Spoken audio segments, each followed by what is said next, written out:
Hello students, কি খবৰ? আমি তোমালোকৰ বাবে এটা গুড নিউজ লৈ আহিছোঁ। গতিকে গুড নিউজটো ক'ব আমাৰ ফৰিদ ছাৰে। ছাৰ কওকচোন। আমি এইবাৰ এছএছ ফাৰ্ষ্ট ইয়েৰত খোজ দিওঁ বুলি ভাবিছোঁ। আমি এছএছ ছেকেণ্ড ইয়েৰক লৈ যথেষ্ট সুখী, কাৰণ আমাৰ ৰিজাল্ট যদি আমি লাষ্ট 3 ইয়াৰ্ছ চাওঁ, বহুত ধুনীয়া ৰিজাল্ট কৰিছে আমাৰ ছাত্ৰ ছাত্ৰীয়ে, আৰু আমাৰ শিক্ষকসকলে যথেষ্ট কষ্ট কৰিছে।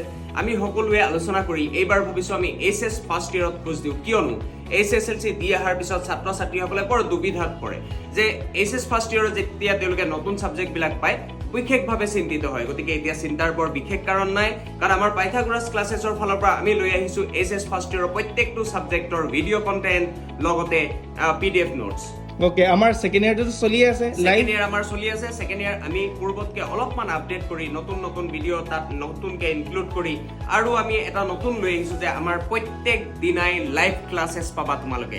যিসকল ছাত্ৰ ছাত্ৰী আছা তেওঁলোকে লাইভ ক্লাছেছৰ তলত অহা তোমালোকৰ প্ৰব্লেমবিলাকৰ কমেণ্ট দিয়া, আৰু কমেণ্টৰ প্ৰত্যেকটো কমেণ্টৰ চলিউশ্যন আমাৰ শিক্ষকসকলৰ লগতে মই নিজে সাজু আছোঁ। গতিকে চিন্তাৰ কাৰণ নাই। অ'কে।